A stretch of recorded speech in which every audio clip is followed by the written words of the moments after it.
Here we go. Hey, everybody. Hey, welcome to the Green Room YXE. It's great to see everybody again. It is Wednesday, May 5th. Cinco de Mayo. Right. So you say happy Cinco de Mayo, or I don't know. But we're coming to you live from Saskatoon, and maybe not. Maybe you're watching the recording, and you can check out all the past episodes on No YXE YouTube channel. There are 14 other ones. That's right. We're episode number 15. Right. Did I say that? I didn't say that. Did you? So we're episode number 15. We saw somewhere earlier, though, this week that it was episode 14, and we did a count. That's right. We are really at 15. We are at 15. And we're coming to you from Saskatoon. So just want to let you know that hence the YXE. So I hope everybody had a great week. We had a busy week. It was we had our live streaming show. Yeah. Oh well, a week from last Wednesday. Okay, not since Sunday. That's right. So we've just been sending out packages and stuff because, we had some merch orders, which was awesome. So we've been doing all of that. Oh, boy. And there's also a COVID outbreak in our area. And our school district. In our school district, there's a variance of concern, and we know a few families that are going through that. So we really are sending out the love and well wishes and hope that they get better real soon. And music news for the week, a few things. Well, we just found out Scrolling Facebook a few minutes ago that looks like Taste of Saskatchewan is making plans to come to operate this year, August 10th to 15th. That's so awesome. So that's great because so many people are hungry for entertainment. So. That's right. Yes, absolutely. And it's something more. We're not expecting it to be full blown back to normal completely this summer, but a few little things would really make a big difference. Things are trickling in a little bit, eh? They are. That's good news. It is really good news. Is seeping in through our impenetrable fortress of sadness. That's it. There is. Yes, there is. It's been tough. It's been a tough year. Everybody. I finally had to admit it's been a tough year. It's been hard. Yeah, it has been hard. Mm-hmm. And I think everybody's feeling it. And especially now, and sometimes that happens when you can start seeing like the light at the end of the tunnel. It almost feels it's more tough to get through. It's just like, oh, enough already. It's like, is that the light at the end of the tunnel or the train that's coming to run me over? Where did you hear that from? Ghost train. Confucius. So other things in music news this week, Neil Young is living back in Ontario, Canada. He's back in Canada, which is kind of cool. That's pretty cool. Yeah. That feels pretty good. He and his wife, Daryl Hannah. I know, right? When I read that, I was like, when did that happen? Daryl Hannah. I don't know when that happened. But anyways, They're married. They're even married. They're not even just dating. They're married. So I haven't been reading, Entertainment I don't know what happened, Weekly or whatever. What happened to Peggy? Did he have to give up the farm in Humboldt County? I don't know. Or what? Well, I don't. He moved from Colorado to a 116-year-old cottage on the lake near his Ontario hometown of Omemee in the Kawarthas. Yeah. Beautiful part of Ontario. Yes, one of the many. He has archival releases coming up. There's some official bootleg releases and a live Crazy Horse album called Love Alchemy coming in October. So that'll be really cool.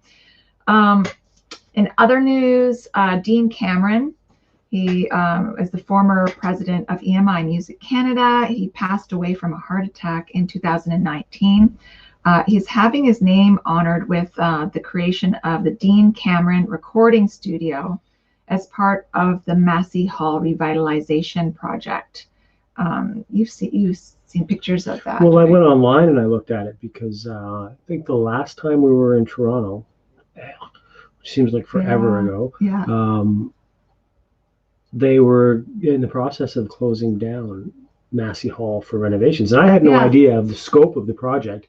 And about a few months ago, I went online and I was just looking around and I came across this Massey Hall thing. It's massive. Really? It's like, Shooter and Victoria Street. And it goes all the way, Massey Hall's on Shooter, right? Mm-hmm. And then on the corner there, Victoria, it goes like, I don't know, 3/4 of the block. It's 4 stories tall. There's other venues in it. There's other concert venues as well as Massey Hall and a recording studio. Yeah, well, this is his recording studio. And for people that don't know who Dean Cameron is, he was known to many as Captain Canada because he signed so many great Canadian acts to the label, like Tom Cochrane, Buffy Sainte-Marie, Stompin' Tom Connors, Glass Tiger, the Rankin Family, the Tea Party, and Luba, and many, many others. So Luba. He is a great in the Canadian music industry.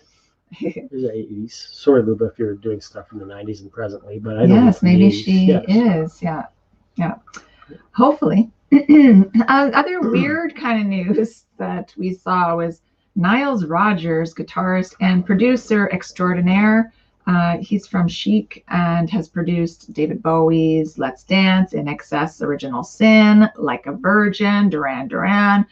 He needs 11 televisions on at once at very extremely high levels to create this white noise to distract him from his crazy music mind that goes on because he's always composing. And he says he can't function without it. 11 TVs, and that's the way he sleeps too. He says he falls asleep randomly and he'll wake up and be like, oh wow, I can't believe I slept through 11 televisions blaring. Well, whatever gets you through the night, I guess. Yes, that's true. It's 11 televisions. If that were me, you would say you might want to talk to somebody about that. You might want to, but although maybe he's very happy with doing things that way.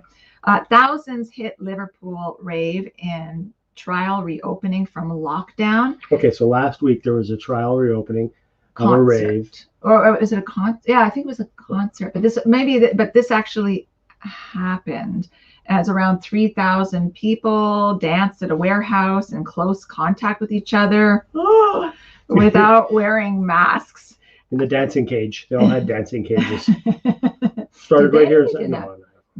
They were just all stuffed together, which is like, what? I think the dancing cage was invented here in Saskatoon.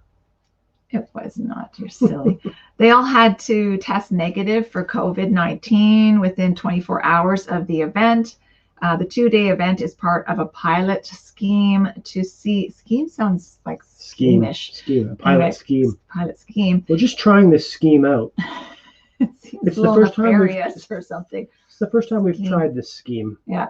They want to see how to reopen venues safely. So they're just trying these things out, which is amazing. Yeah. And it'd be cool if they did stuff like that here. Awesome. So this day they can compile the data and we can use it to our advantage. Exactly. Right. That's right. This day in music history, in 1900, the Billboard, I remember that. Later called Billboard, began weekly publication instead of monthly after 6 years of publication. And I was like, I know, that's crazy. Billboard was around 1900? 1894 is what you told me. Yeah, like that's when that Billboard magazine started. Like what did they talk about? I don't know. Her knickers? I don't know. I couldn't believe that. I thought that can't be true. And then I looked at it further and it is true. In 1956, Gene Vincent recorded the classic rock and roll song Bebop Balula in Nashville. Bebop Balula. I would have guessed that would have been recorded in Memphis for some reason.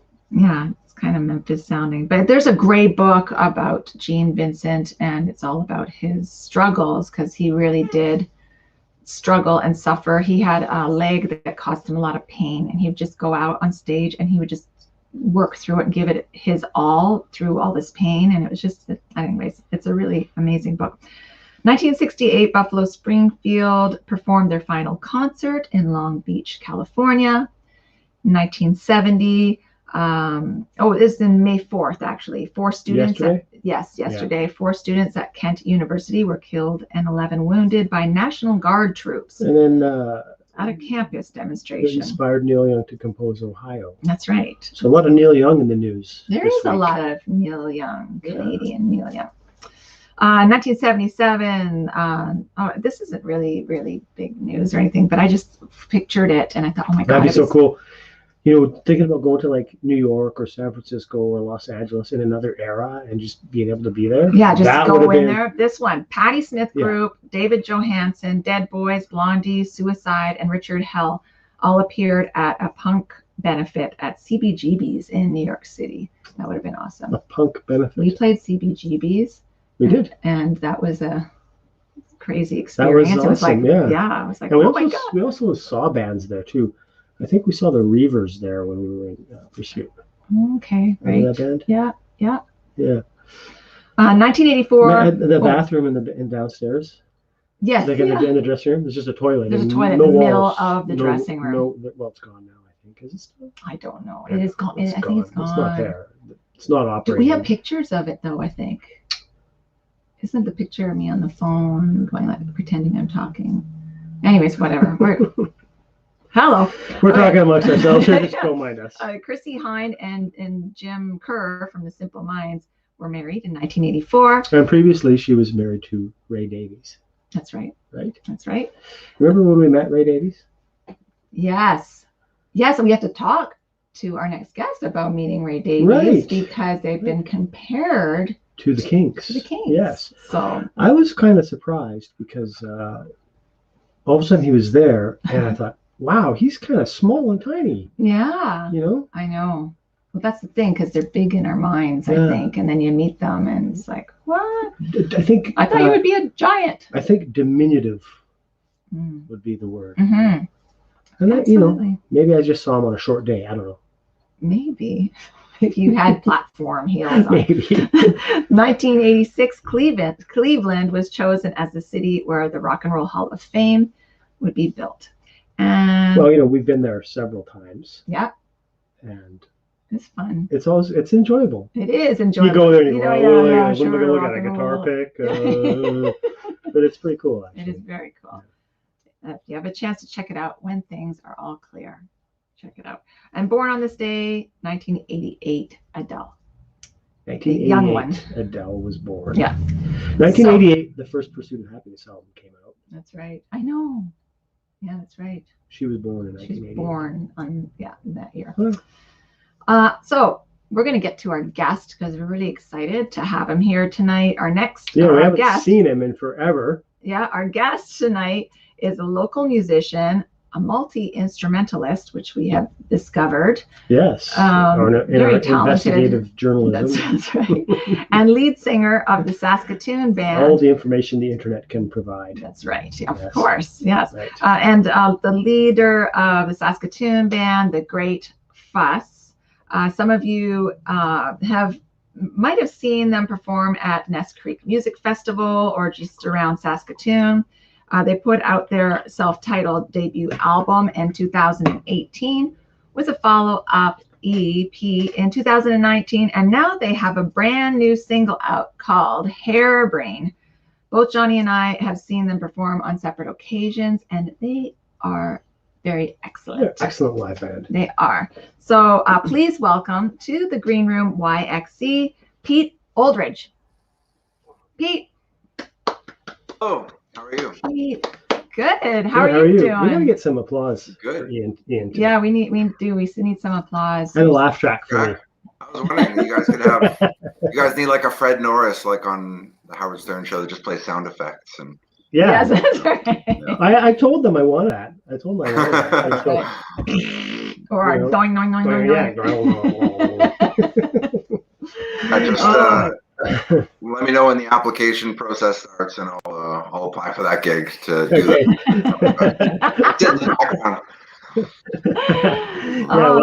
We'll work on it. There'll be some timing things, some sight gags, some stuff like that. Exactly. Yeah. Anyways, thanks for the kind words about my band, by the way. Thank you. Yeah, Yeah. well, much deserved. So we want to find out about you. Yeah, we want to learn all about Pete and the Great Fuss. So, yeah.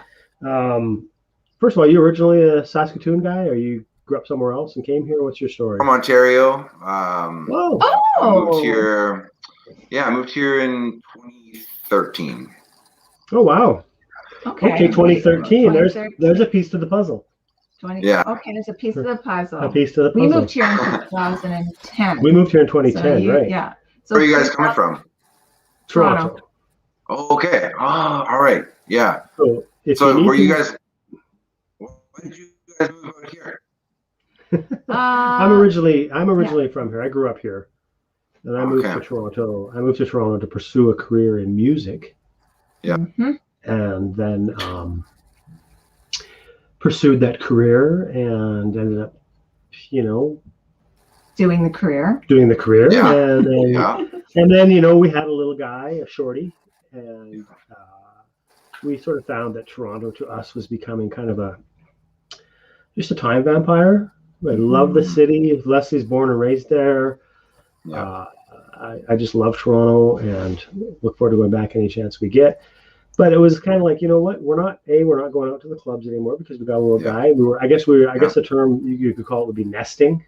Yeah. Maybe. Right? Yeah. Maybe. I guess you could say that. And then we, had a little guy. So we weren't going out to the clubs. We weren't really going out to restaurants, and we weren't taking advantage of the. We weren't going out to the theater, and we just, we had some misfortune. We had a flood in the house we were living in, and black mold grew, and we had to depart rapidly. So we packed up everything and started looking to buy a house. And we just sort of thought, like, boy, the house that we can afford is kind of in Burlington or Newmarket. And oh yeah. I remember driving back from Burlington one night after looking at a house, and it was kind of a piece of crap house.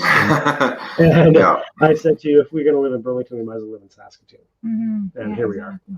So because Toronto's such a. Oh, sorry. Nothing against Burlington or nothing against. No.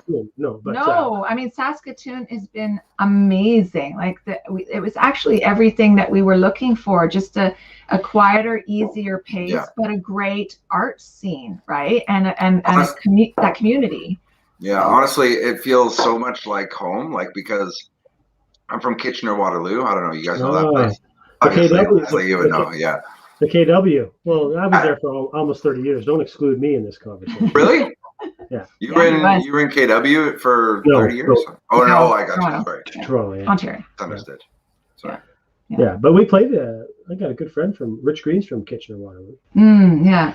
And we played Guelph, the Albion Hotel, quite a bit in that area too. So. Yeah. So when Pursuit of Happiness? Universal Honey. And Pursuit of Happiness. And Pursuit of Happiness, for sure. Yeah. Awesome. For sure. So you grew up there. Is that where you were born and raised? Yeah. And did you I grew up there. Actually, it's kind of a weird winding road out to Saskatchewan. Actually, okay, so it's kind of crazy, because if it wasn't for taking music in high school, I definitely wouldn't be out here. So I had a group back home in Ontario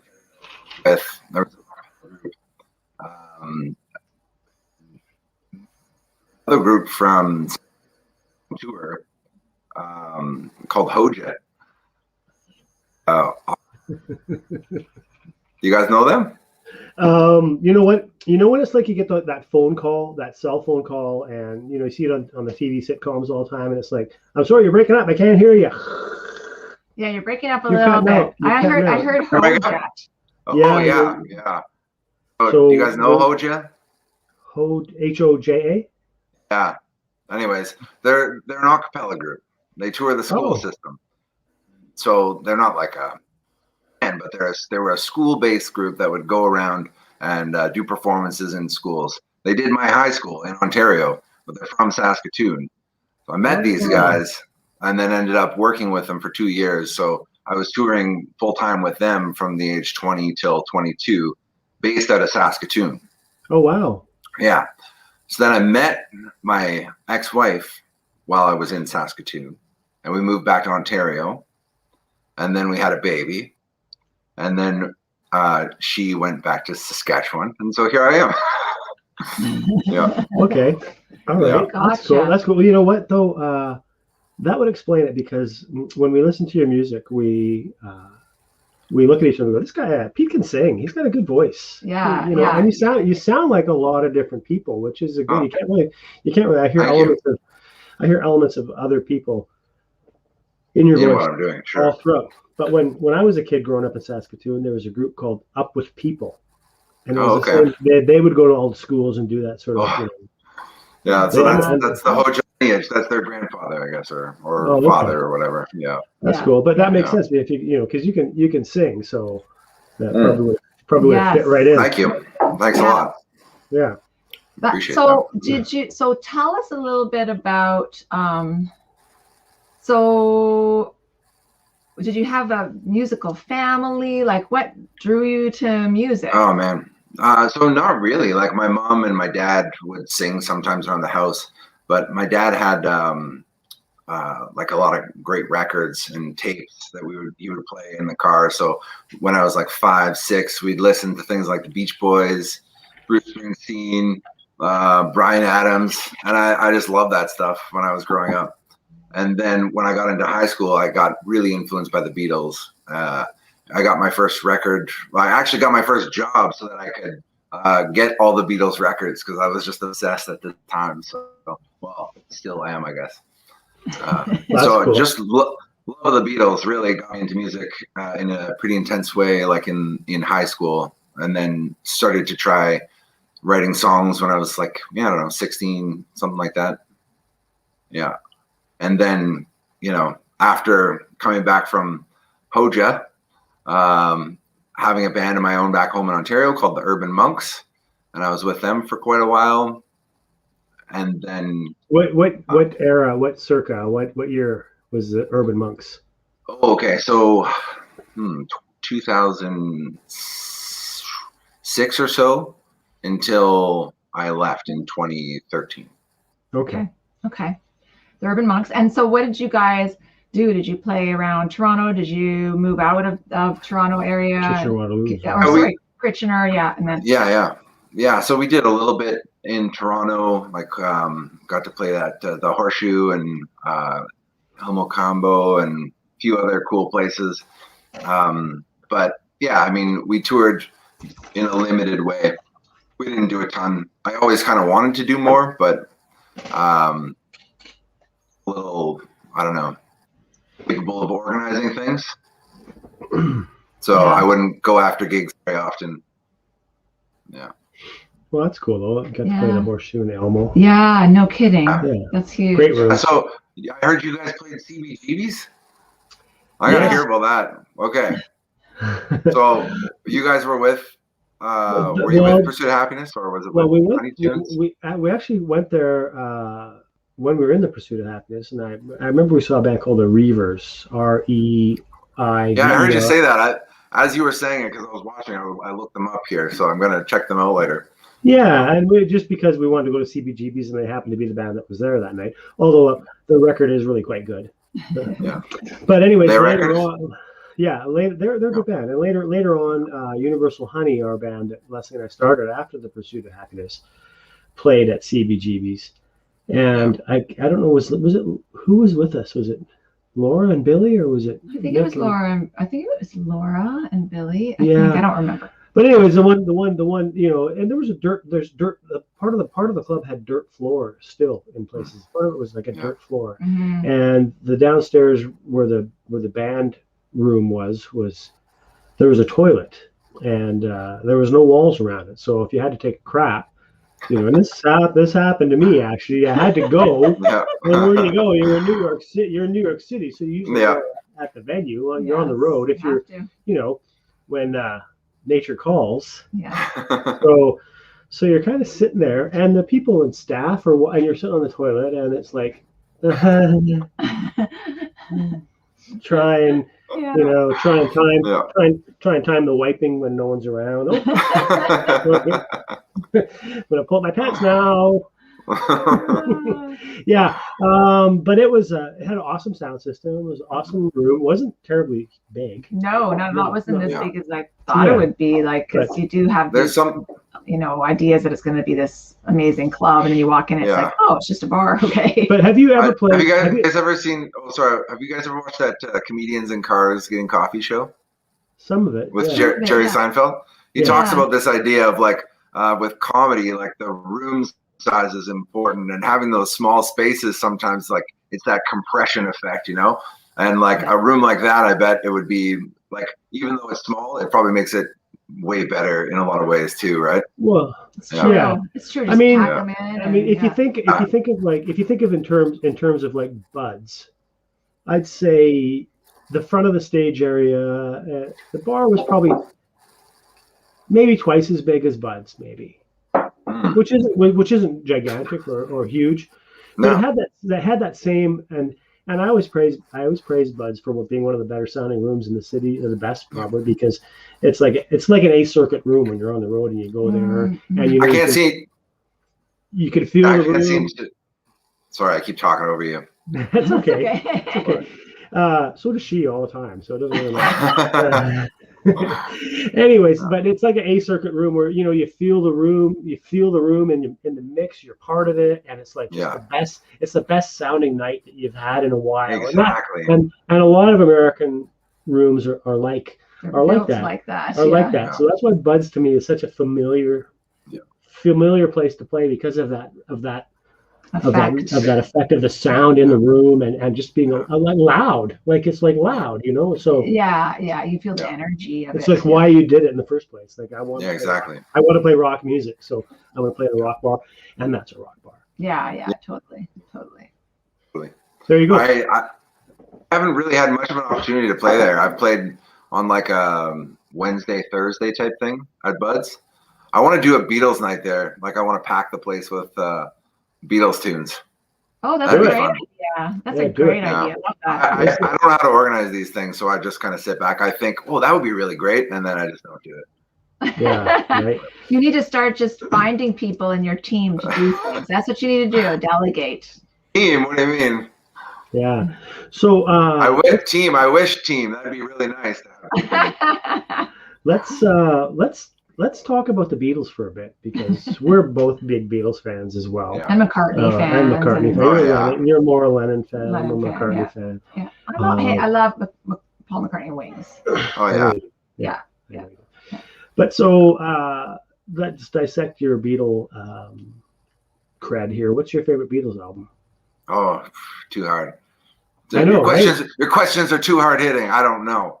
But it's fluid. It's fluid. It changes, right? It's like I think it depends on my mood. I guess I could say I don't listen to Please Please Me as much as some of the others.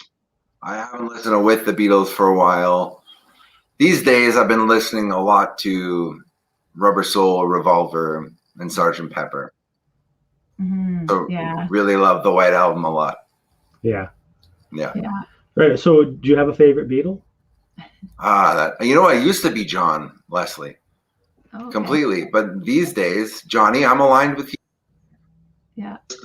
And they're both amazing, and thank God we don't have to choose, because having both of their music together, oh my God, yeah. No kidding. But anyway, so aside John Lennon's solo album, what do you choose there? Plastic Ono Band, maybe. Okay. Yeah. How about you guys? What's your favorite of the John Lennon? John Lennon. Let's start with John Lennon, and then let's talk Beatles. Okay, well, I guess Shaved Fish is kind of the greatest hits. That's so good. Yeah, I liked that one too. Again, compression, right? It's like let's put all the good stuff together. Yeah, but then even I'm just sitting here. Double Fantasy. In hindsight, it's just a beautiful record, and and the green John Lennon, the solo that he did with I Found Out. Was that the Plastic Ono Band? Is that what that one's called? Oh yeah, that is Plastic Ono. Isn't it? I Found Out. Yeah. Well, maybe not. Maybe I'm wrong. Leslie's looking at me like I'm wrong. I'm probably wrong. No, I don't know. Is it just John Lennon's it was just first solo record? I think it's full. Yeah, I think so. But that was pretty epic. Yeah. For me, Beatles. I always find my way back to Abbey Road for some reason. I think it's just the richness of tone in the recording. Yeah, and I think if they'd sort of had their pinnacle of sonic powers. Yeah. Yeah, their sonic empire had. Dave Marcoux. Yeah, of course, he's a big, huge Beatles fan. All of them, he's saying. My God. He would say that their collection is their one greatest accomplishment. Absolutely. McCartney though, what have you heard McCartney 3? I did. I listened to it once. Honestly, I didn't listen to it more than once. Yeah. I go back. It takes time for things to grow on me. I had some albums that like I listened to in high school and was like, oh, people say this is great, but I don't really get it. And then I go back to it a few years later and I'm like, oh, yeah, this is hitting me right where I live now, right? So I think it could happen later that I would listen to that and be like, yeah, this is exactly what I want right now.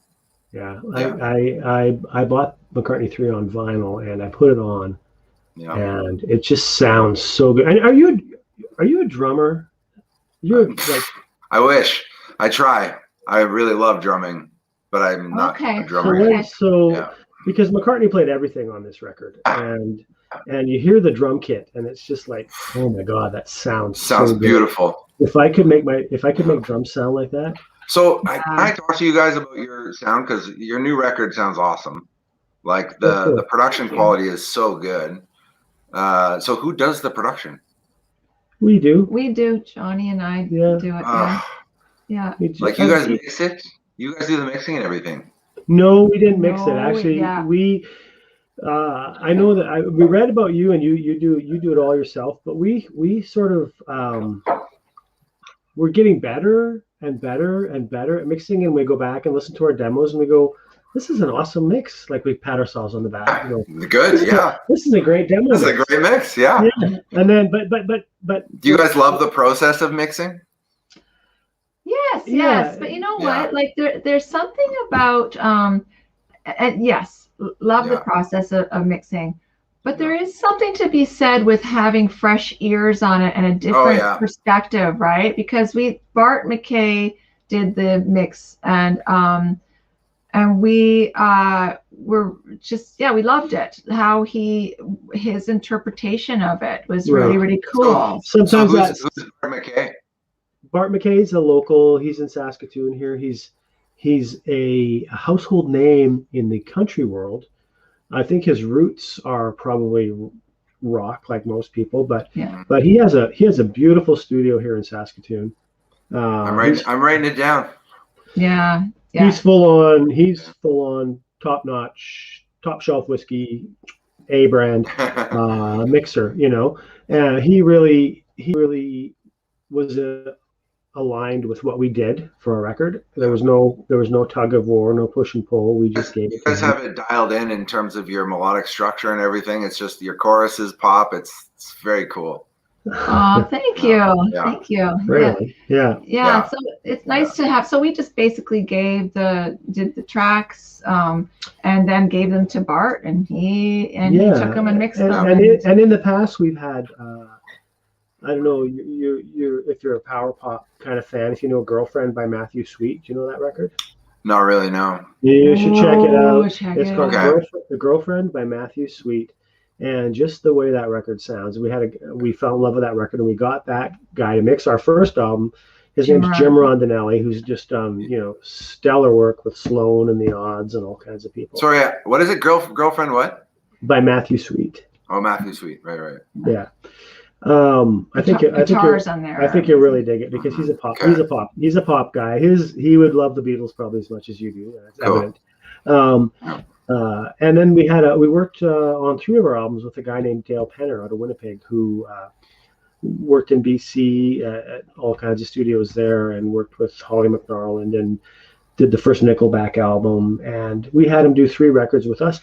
And that was when we were kind of like, we'd get stuff back and he'd go, where's that guitar? I don't hear that guitar. It's not in there. And he's like, yeah, I didn't use it. I don't think you need it. And we'd be like, yeah. Well, we don't need it. Yeah, it's just a different. Yeah, so cool. Having this kind of like arrangement perspective to it, where it's like an outsider's perspective on might sound right for the sonic palette or whatever, right? It's pretty neat. I'm thinking about. I really want to work with Barrett Ross. Do you know that guy? No, sir. No. Okay. I'm pretty sure he did a couple of Casey and Clayton's records, and I know he's done the Garys. Okay. One. I'm blanking. Point is, he's awesome, and I'm hoping to do the same thing where, I've kind of got the songs to a point where like I got the feel how I want it, but I feel like it still needs like some refinement sometimes. Yeah. Like polish it or somebody to like.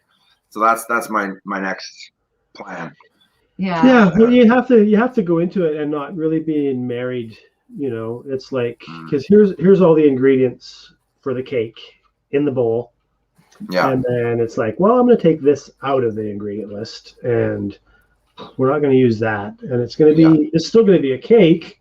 Maybe we need to go scant on the sugar a little bit, or a little bit more salt.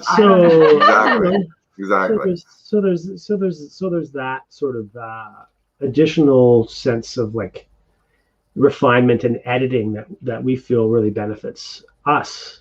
Yeah, and it's so exciting because it really is. It's fresh, it's fresh. Yeah.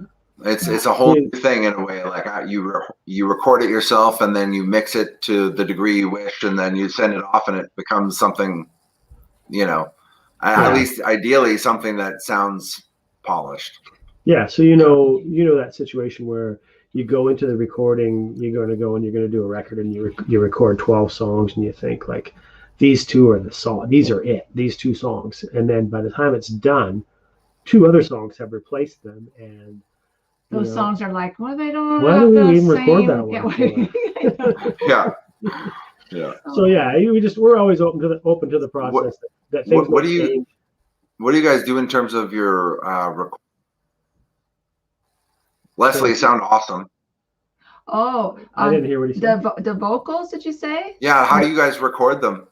What do you use for that?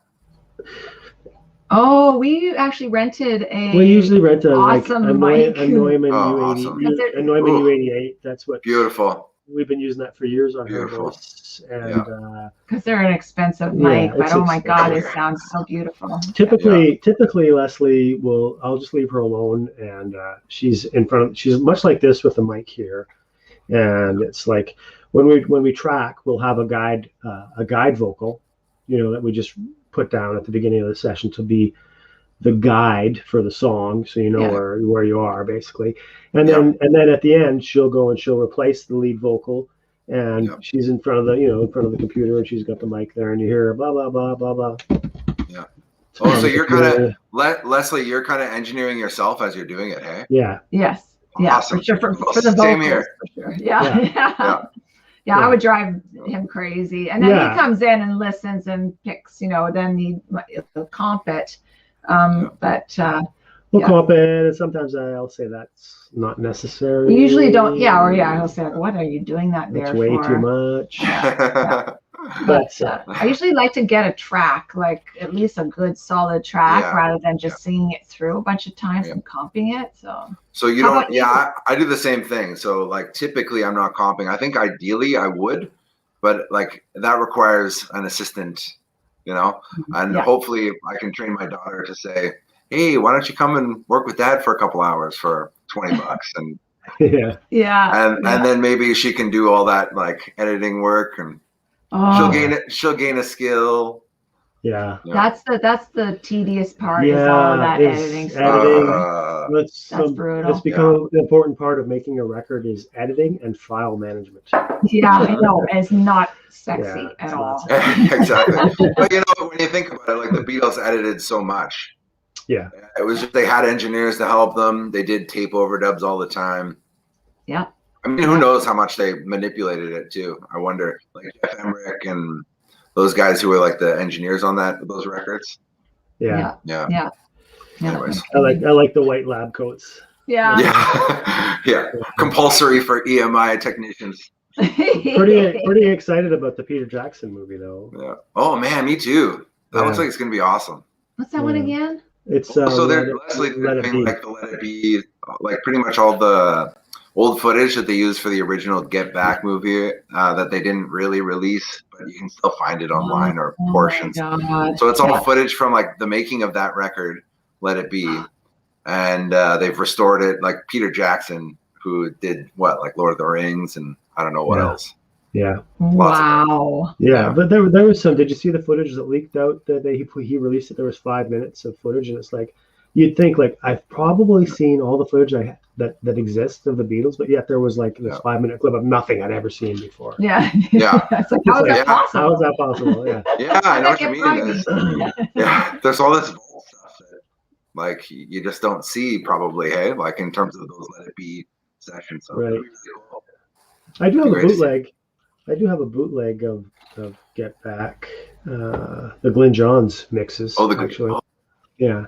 Okay, so let's talk about you here for a minute. Yes. Listener. Should we do it? Let's do a little break here. We have a sponsor. Do a sponsor break. Sure. And then we're going to come back. And we're going to come back and we're going to talk to you all about your music, about your recording process, your bands. I'm going to keep trying to pivot back onto you guys because you guys are far more interesting. No, that is not true. Far more experienced to draw on in terms of musical success. So if you weren't here right now, people would be sleeping. So okay, so we're gonna give a shout out to our sponsor for tonight and watch that there.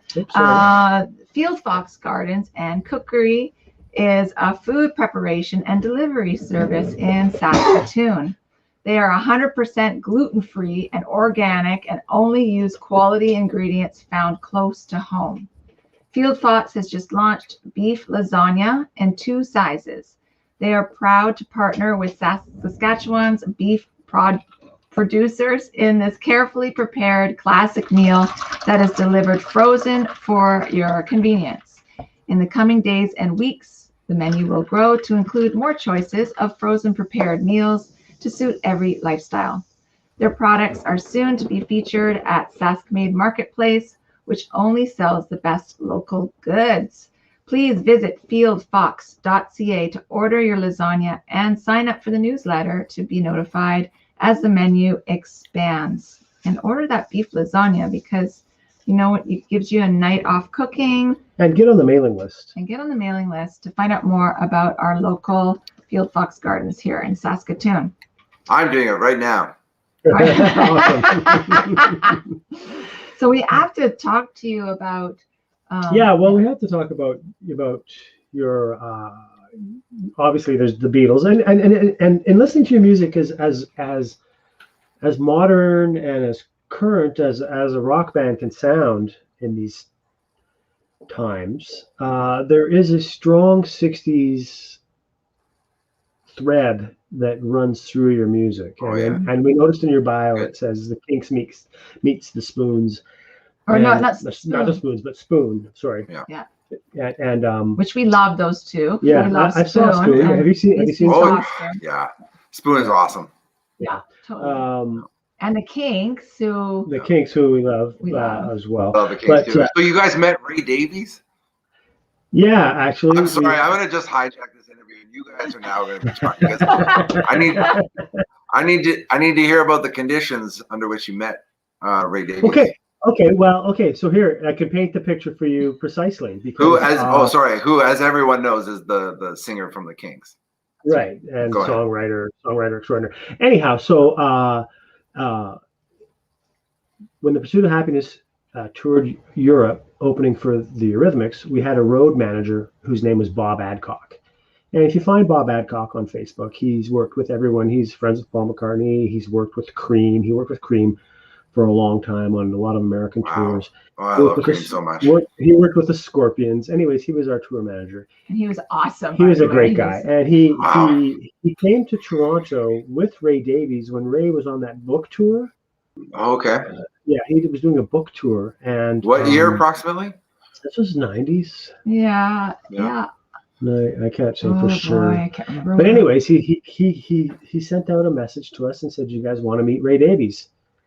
And we're like, "Okay." So we went to the Horseshoe to meet Ray Davies. Yeah. Oh, and Bob is a fairly large man, Tall guy. yeah. and Bear. so we get there, and you know that back railing behind the mixing board, where you come up the steps into the horseshoe, and there's the bar on your left, and then just over to your right, there's sort of a standing area with some sort of Yeah. railing. Yeah, so Bob is standing there. We go, "Hey, Bob, how you doing?" We're talking to him for a few minutes, and I say, "Where's Ray?" And he stepped aside, and Ray Davies is right Hiding behind behind him. and we're like, and you're just like,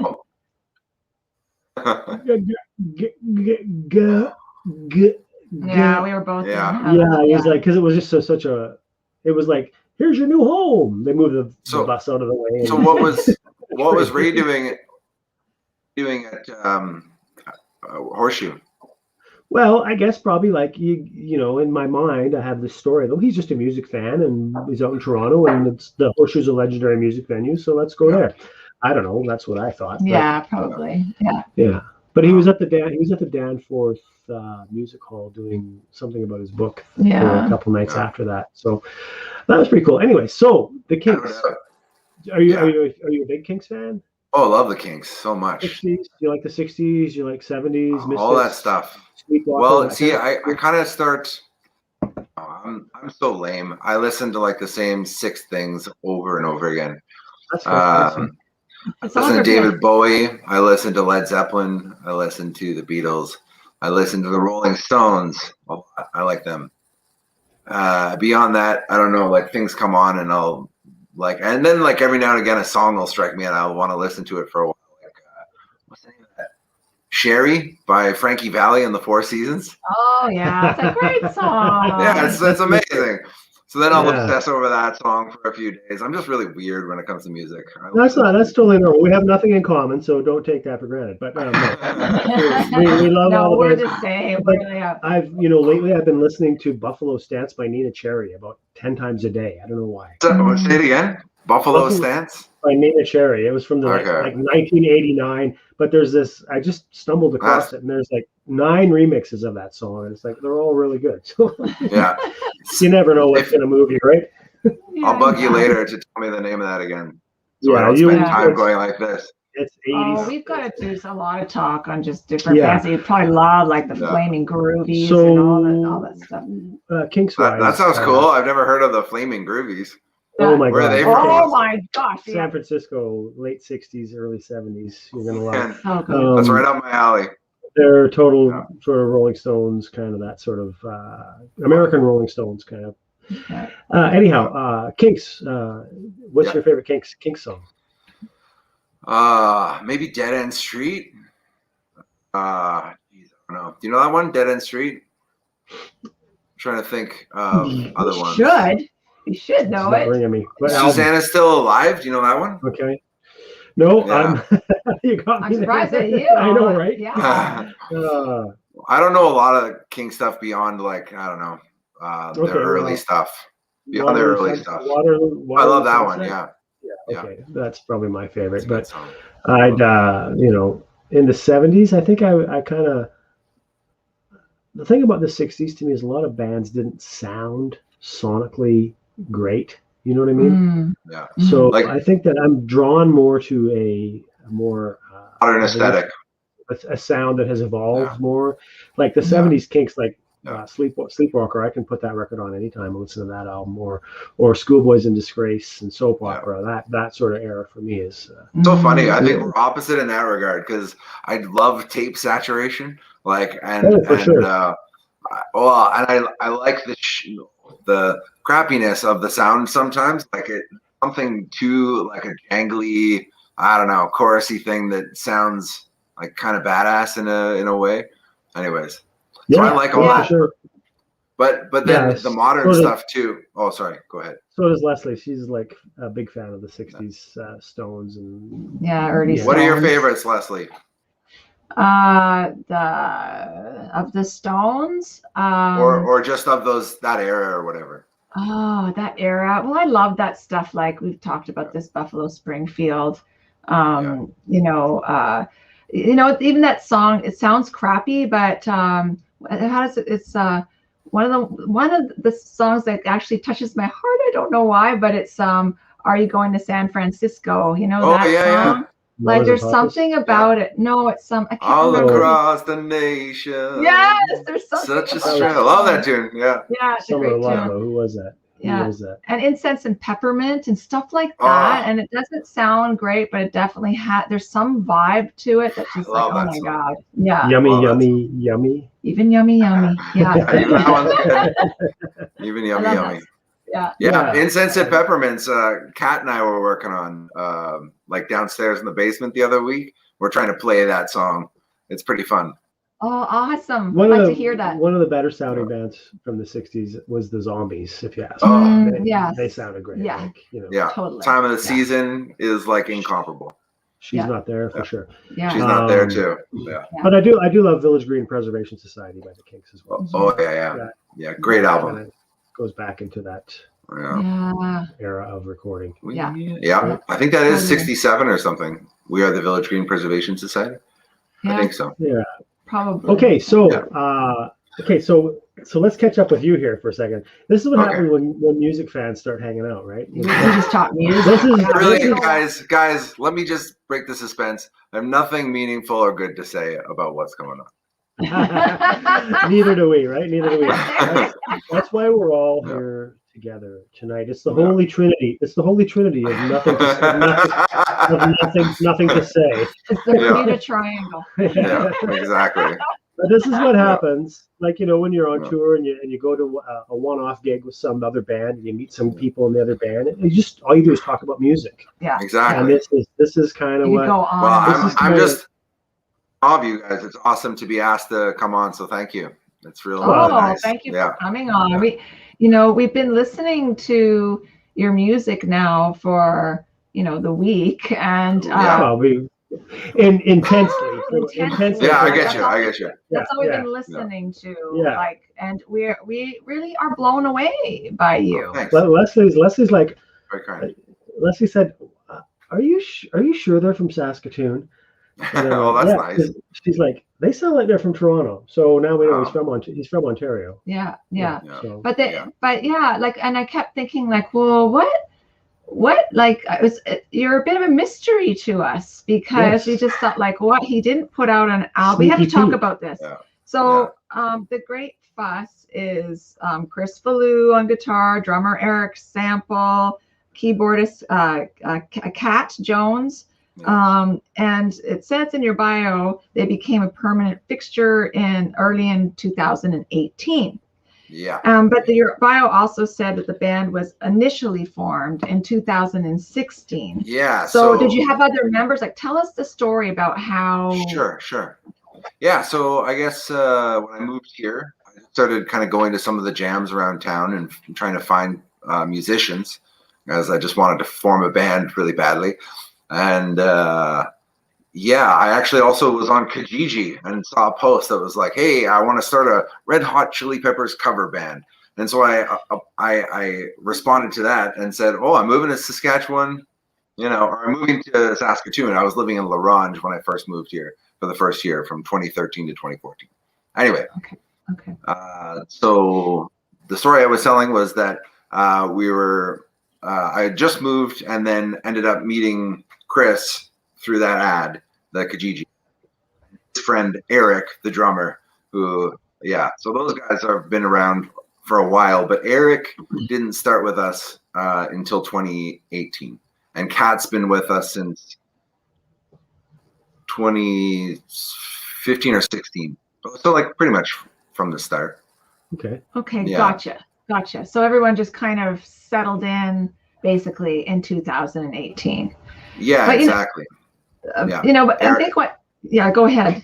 Oh no, just to say Eric joined in 2018, and because Kat's my wife, I bother her to play with me. So cool. So I didn't know that. Just like us. Okay, there you go. Just like you guys, exactly. Yeah, that's why we're gonna have wine over here sometime. Yeah, absolutely. Have to do that. Yeah. Okay, as long as it's not homemade wine, I'll be right.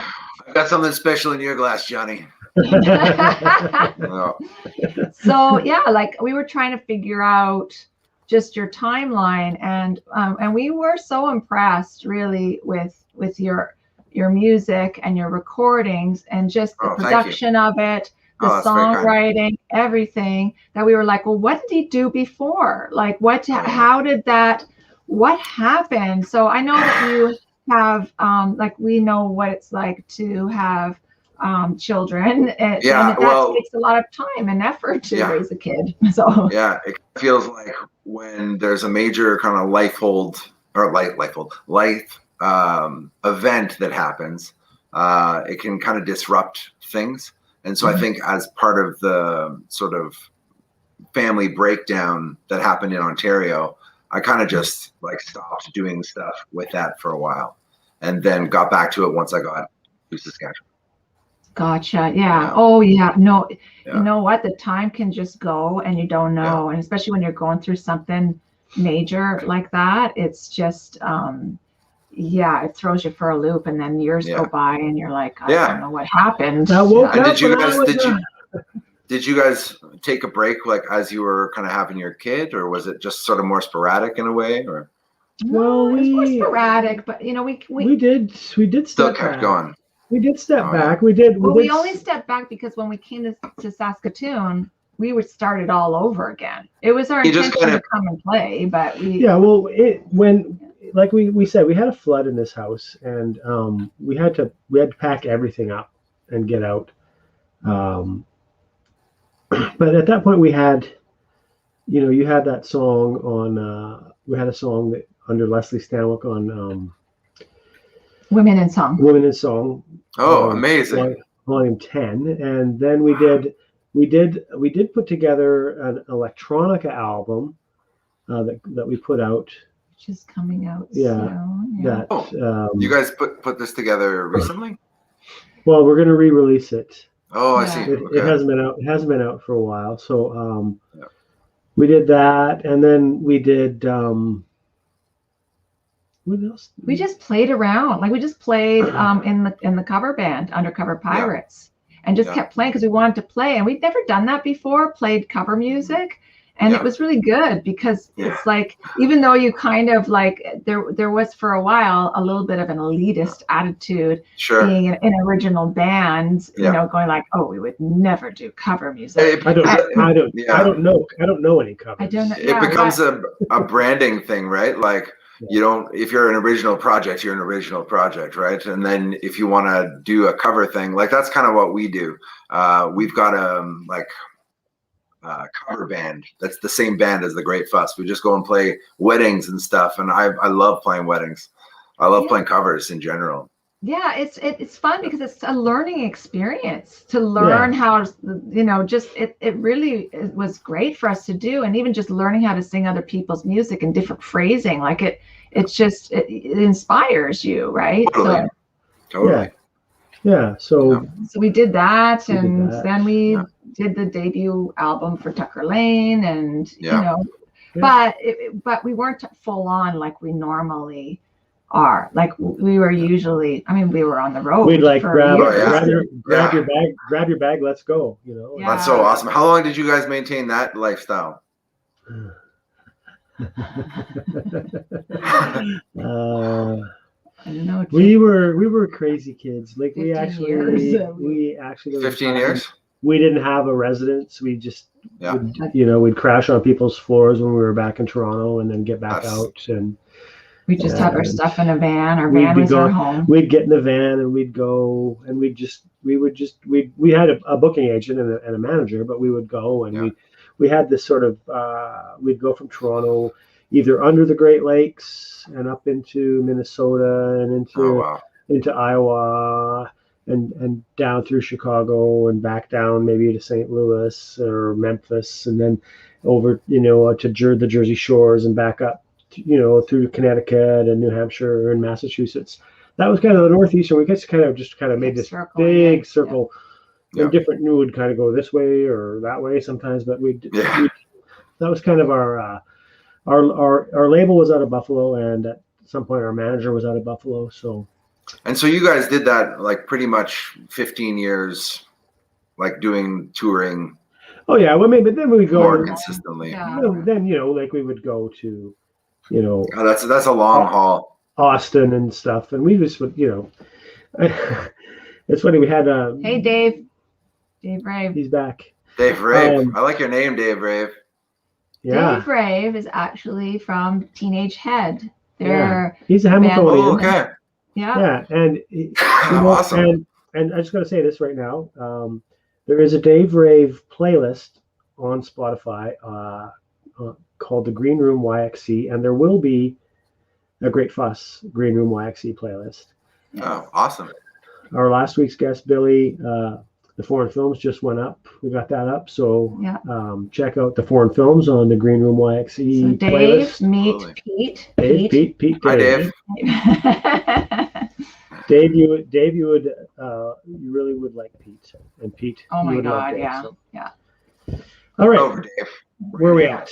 Well, we were talking about just About your production. So Yeah. you started recording yourself. I can talk about production forever. like so there you go. So so when did you start with the first Great Fuss album? Was that your first venture into recording and producing, or did you do it before? So the old band, I had a record that we made in a studio with a guy. We got a little bit of a deal with a little label when I was 24, and made the record basically just sit there and kind of provide some input around what I thought should be happening, and I really loved that process. And then started doing more on my own. I worked with Nick Iden in Waterloo, and we recorded another album. And then I kind of started mixing it with my friend Rob McPhee in Kitchener-Waterloo. And so I have a whole album that I'm just sitting on and have never released and don't really know if I ever will. But then I came here, and with the Great Fuss, making recordings. Originally, I was living in like a semi-detached, and my neighbors probably hated me because we would be playing drums and stuff, and that was not cool with me. But anyway, so then when we moved into our house, Kat and I, we have kind of transformed the basement into a studio space. So I've got like my drum kit and all the amps and instruments down there, a lot of them. I guess I've got a selection here too, because I'll show you this. This is kind of neat. Okay. Cool. Can I do that? Yeah, of course. Yeah. So this is my daughter and I painted this. It's kind of like a replica of the George Harrison like Magical Mystery Tour era. Oh my God, that's awesome. Yeah. And then the other one that you can kind of see, but not really. We did this one too, mainly Sophia, my daughter, which is sort of based off of Eric Clapton's guitar during Cream, because I'm a big Cream fan too.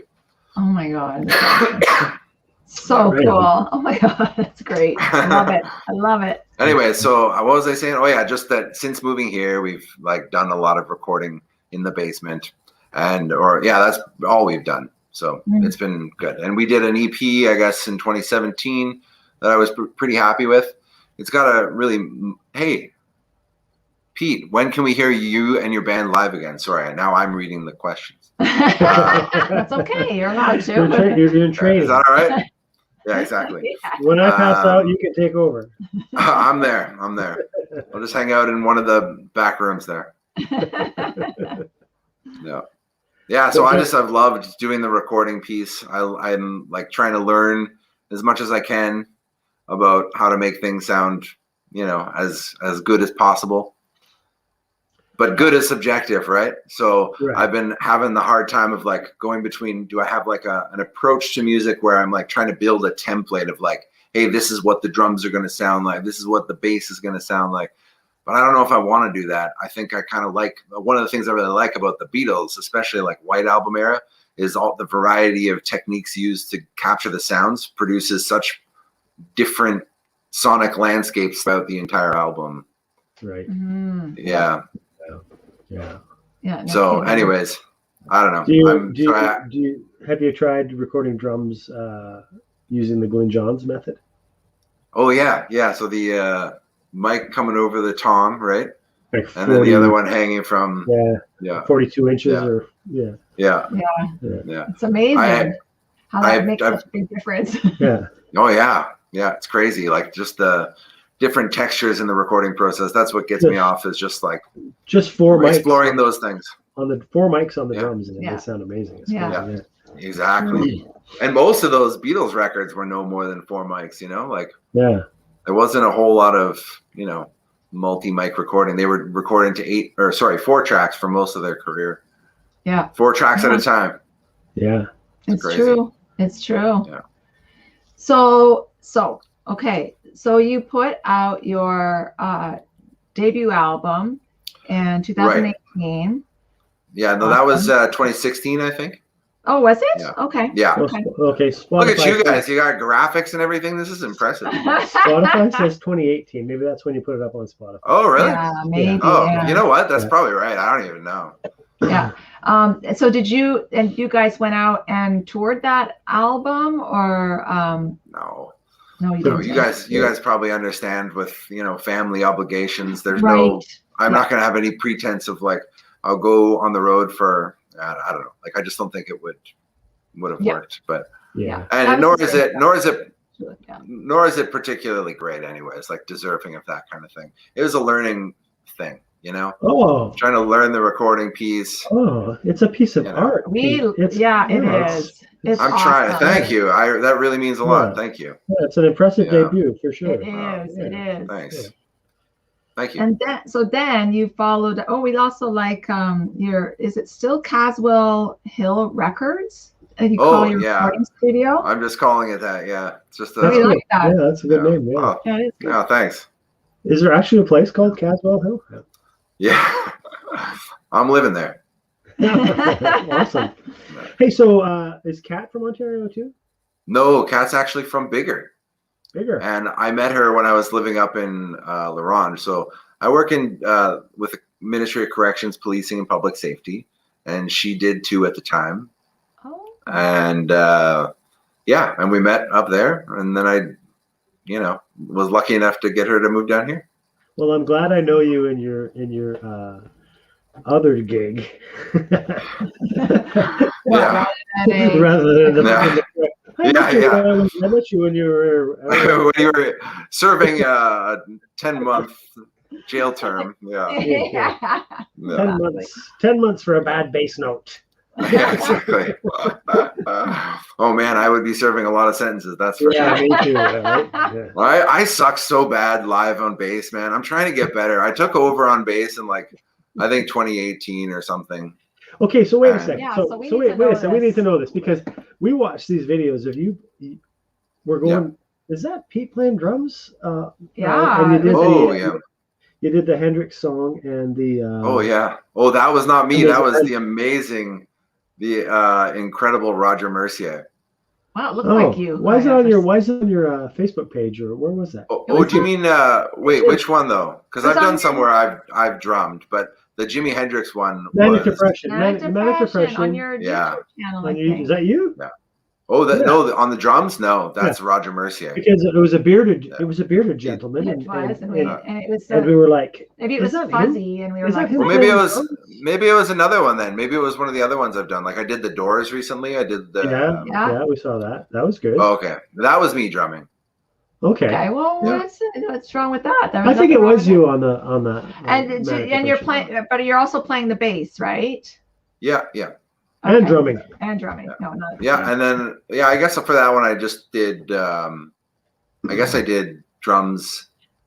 Oh no! Sorry, for Manic Depression. Or which one are we talking about now? Sorry, I lost the thread. Manic Depression. Oh no, the Doors one and Manic Depression. Yeah. Oh we saw them on your YouTube channel. Oh okay. And we were like, wow, damn. Thanks. Multi-instrumentalist. Yes, he is. So, wow. So Thanks. Yeah. Okay, so Hairbrain. Yeah. Now, is this when we were talking earlier, and you were talking about you got things kind of massaged where you kind of want them, but you're not quite ready to? Yeah. I mean, I'm that one. I am fairly happy with, and I had it mastered by Trevor Case in town here. Awesome dude. He's great. Super nice guy. Does great work.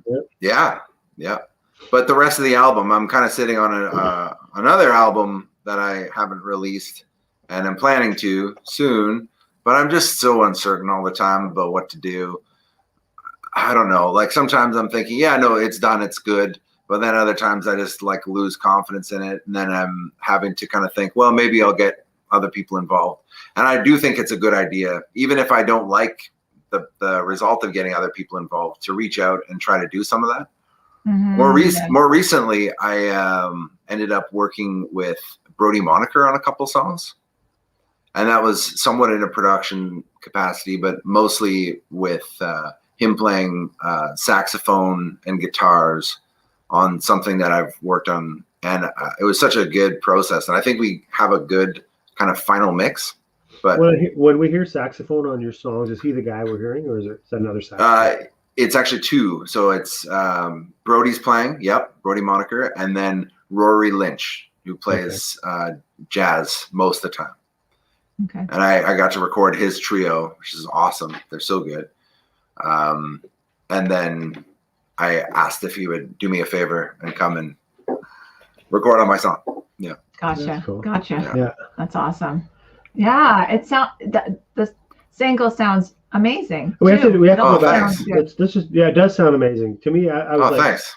Yeah, I can hear, when you talk in your bio about Spoon, I hear that, but I also heard a little bit of Black Keys in there myself. Mm-hmm, a little bit, yeah. I've had those comparisons. In fact, I had one that was really not kindly worded. It was something like, "Oh yeah, they're that band that's trying to be the Black Keys," and all I can think is, first of all, I don't even listen to the Black Keys. Not that they're not good. And second of all, get it right. I'm trying to be the Beatles. I'm not trying to be. That's right. Yeah. Pete, I just got to show you something here. 1 second. Yeah, please. Exactly. Yeah. It doesn't really matter. Yeah. I mean, I am bringing it up, so obviously it's torturing me psychologically, but Exactly. Well, these are the things that people need. These are the things that people need to understand about creating music. That's right. It's that full circle of insanity. That's right. Well, if you really care about it, you're putting a lot into it, right? Yeah. And so then if it's not received well, it's like so now my whole my whole approach, I almost died on camera. My whole approach now is I'm trying to just please myself with it, and if I like it, great. Yeah. Well, yeah, you have to please yourself. You have to be you, because we played in the band with a guy who would say, if you try and cater to something and you fail, then you're a double failure, because you not only have you failed yourself artistically, but you've failed the delivery of. I thought Todd said that. Yeah. Oh well, I don't know. Whatever the source, is very true, right? Yeah, for sure. Is true. Yeah. But it's hard. It's hard because obviously we do want to connect. We want our music to connect with people. Yeah. So, but we think you're fabulous. We think you're fabulous. Well, I think you guys are fabulous. So thank you. We only have people on the show who are going to tell us that we're fabulous.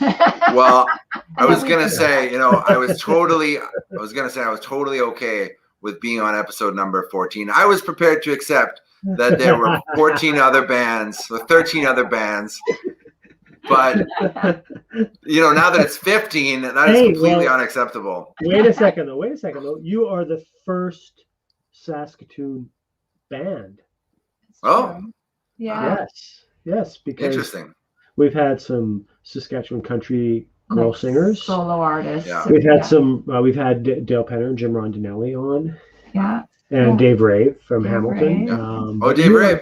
You are the first Saskatoon band. So, I'm honored. Thank you very much. Find solace in that. I will cry fewer tears into my pillow. Yeah. And you know why? Pete, is because I met you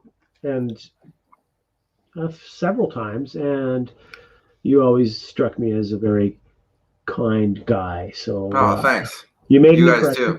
I'm sure there's a lot of Saskatoon bands that that I've never met or you've never met that we hopefully will have on here soon and get to know them better. But I've met you before, and sometimes you're scrambling to find a guest, and sometimes exactly. You're booking, and not that we were with you because we tried a week earlier and you couldn't. Yeah, so we got that's true. That's very true. But we're happy to have you, and we're happy to hear about your music, and we're happy to. I'm so happy that we have. I hope that somebody tonight, or 50 people, or 100 people tonight that watch the show, go listen to your music. And thanks. Find it as rewarding as we did. So yeah, we're just overjoyed listening to your music. So there you go. Very kind. Thanks so much. Yeah. And when it's a local thing, you got that sense of pride, right? Right? So, that's right. Yeah. And so, but we hope that you will, we're excited to hear that you've got new music and for an album. Like, we love the single. Oh, thank you. We hope that, you will find someone to, I'm getting choked up. We hope that you can find somebody to, I hope you can find somebody to, and it is good to get some feedback sometimes and different perspective. And if you ever need, some people like that would be amazing. Like us, maybe. But I'm gonna immediately send you the link, because that's an offer I won't refuse. So I don't know if you're sorry for offering, but it's now happening. So. See what you've committed him to, Leslie. Anyways, I want to ask you about another band. If you've ever listened to the Lilies. No. Just Lilies. Look them up. Oh, Lilies. Yeah. There's so many jellyfish. Well, they have a very 60s mod. Kinks. All right. Yeah, send me some links. Okay. I did hear something recently. I wish I could remember. As if I can quickly do it. I heard a band from the 60s playlist that I have. I want to give a shout out to it because people should listen to it. Is this obnoxious? I think I'm being obnoxious right now. No, not at all. Okay. 60s Mod Mania. That's the name of the playlist if you want to hear it. 60s Mod Mania. And then the song is called Never Mind by Eli. And he was like a one-hit wonder, but it's amazing. I'll send you the link. Yeah, I'd love to hear it. Yeah, it's in 5/4. Like the rhythm is really weird, but it sounds awesome. Yeah, cool. Yeah, love that. Yeah. Okay, awesome. Anyway, and it's always good to give shout out to artists that maybe people haven't listened to or haven't heard. You've got that. Yeah. And while we're at it, there's also any Saskatoon bands that are looking for mastering. Look up Case Mastering in Saskatoon, Saskatchewan. That's right. Yes. Both of us here tonight. We're very proud supporters, unpaid supporters and sponsors. That's right. Yeah. Just like many people are going, what happens in Saskatoon? Well, the great fuss happens in Saskatoon, and so does Case Mastering. That's right. Bart Mckay. And Tucker. And countless other bands here in the city that could compete on any level with musicians from around the world. Absolutely. So there you go. Pretty awesome. Yeah. Thanks again so much, guys. Sorry. Before you go, go ahead. We got to answer Ian's question here. Oh yeah. Okay. Ian Roach. You wrote a song about him. Oh yeah, the Roach with the moat. Okay, let me see if I can perform it for you right now. So this is because Ian, who's organizing this event, he works with my daughter's friend's mom. Can we follow that thread? Sorry, I don't know if that was fast or whatever. But anyways, there's a connection where my daughter and I. Yeah, that's Deborah Hobbrick, who is Deborah Hobbrick. Yeah, who's also a producer of the exactly one of our producers in our show.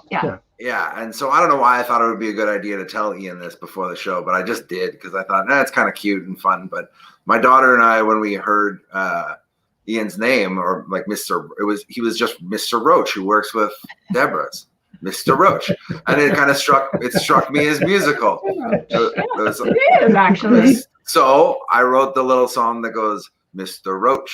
Roach, he's a man beyond reproach. He's the one you like the most, Mr. Roach.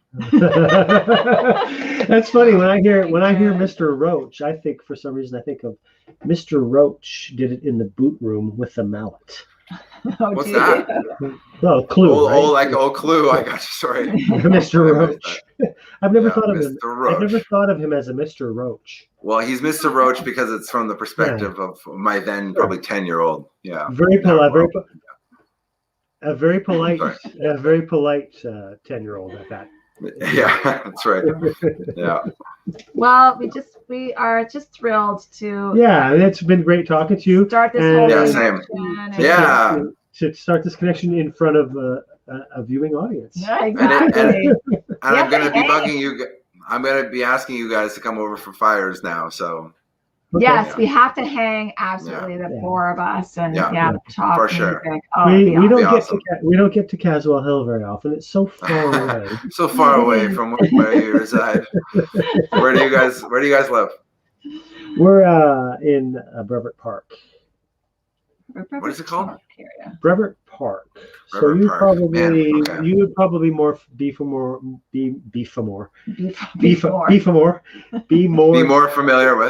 more familiar with Preston and Taylor, Preston. Oh yeah. 8th and Arlington. Yeah. You know, we're sort of That's south, that The real zone. superstore on we're 8th. south of 8th Street. Yeah, the big landmark. Yeah. Yeah. Yeah. Awesome. So there Yeah. you have it. So thank Well, you it's a pleasure, so guys. much. Thank you. Yeah, it was Same. awesome. Yeah, So and awesome. when the record comes out, let us know, and please. Oh yeah. Ian was asking when can we hear you and your band live again. So I'll- really, nobody yes. really knows. Oh yeah. Right. Yeah. So when are we gonna play again live? I don't really know. Oh well, no, I can't say that one. I don't really know. Okay. TBD. TBD. To be We've got a determined. couple like potential like gigs that are just wedding gigs over the summer, but I don't know what's going to be happening in the summer. I've given up trying to kind of predict. So Right. Yeah, We'll see. we don't know. We don't know. Yeah. So it'll all be fine. It'll all be Yeah. good. Things will be back to normal. They will. Only yeah, the strong we'll hope survive. so. Well, in the meantime, the concert is in my backyard with your guitars anytime. Okay. Awesome. Let's do Okay. it. Okay. Cool. All right, Pete. Thank It's, Pleasure you. talking with you guys. Thank you Thanks for So coming on great tonight. talking to you. Thank you. Yeah. Yeah. Best of luck with your new record. so much. Bye-bye. We never talked to him about Eric Elfer. Oh, right. That's okay. Yeah, it's okay. Yeah. Yeah. The other people might not really know. Yeah. But that was awesome. That was fun. Loved that. And just loved spending the time listening to Well, talking the Great about- Fuss. I just and love talking listening about to- music with people. It's amazing talking about music with You know, people. it's even better talking about music is playing music with people It is. or listening to music with people. Anyways, Absolutely. So we just want to thank Pete Oldridge for coming on the show on the Green Room YXE. It was awesome. Johnny's going to be doing a playlist on Spotify of the Great Fuss's music. Please check it out. Yeah. Saskatoon band, they're amazing, and we're just excited. I just want to tell for Pete, them. if he's still listening, to check out the foreign films on the Green Room YXE on Spotify. Yes. Yeah, because I think he'd really dig that. Yes, for sure. And Dave Rave. And we want to thank Fieldfox Gardens and Cookery. Order that lasagna at fieldfox.ca. And please also subscribe and follow No YXE on YouTube and Facebook. Let's just talk a little bit about other shows on No YXE channel.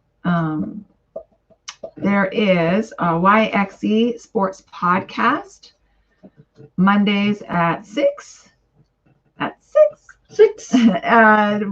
then there is where am I going? Okay, then there is Yxe. Did I say that? I did.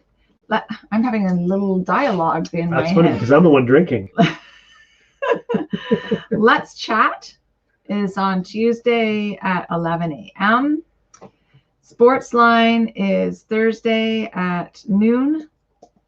In Focus, YXE, a fun game show, is Thursday at 7 p.m. And Slow TV, YXE, is on Sunday at 10 a.m. And that's just a really chill slow moving camera. So check that out on Sunday. So also, if you're an artist, I was going to do shameless self promotion. Just there we are. oh, We're shameless. Yeah, There we yours are are. shameless. We have an album out. It's called Random Fireworks on a Beach Obscured by Trees. Just go check that out. And band's Tucker Lane. That's our band. And that's it. If you're an artist and you have anything coming up and you would like to, talk about it, then that's funny. We're email us. 15 episodes in, and we ask this every week for artists to send us something. Yes. And we don't get anything. Do you check your email? I don't check. Well, we will, because a lot of people are just kind of, I think, waiting in the bushes to see what's going to happen. The waiting is the hardest part. It is. So we hope you guys have a great week. And we're on Wednesdays at 7. So we'll see you next Wednesday at 7. Keep rocking and rolling and have an awesome week. Peace out.